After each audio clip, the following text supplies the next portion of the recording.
Sikat, Block 25, Lot 11. Sa mga gusto magkaroon ng sariling bahay, up and down, pwedeng magnegosyo, PM nyo lang po ako.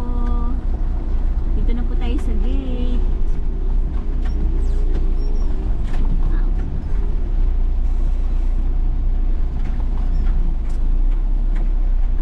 Lubak-lubak. Saan tayo? Diretso lang.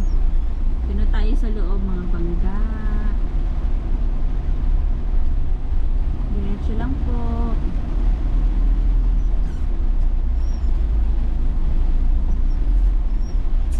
Kung tayo kumuha dati ng 50-60 tayo, ano tayo nakakita?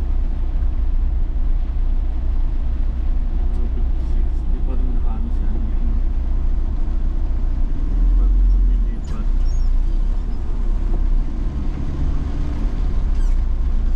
Sa inventory kaya ni Pati Pamela niyo. Presyo. Sa kanan side po yung ating court and basketball court and clubhouse. Or daycare yata ito.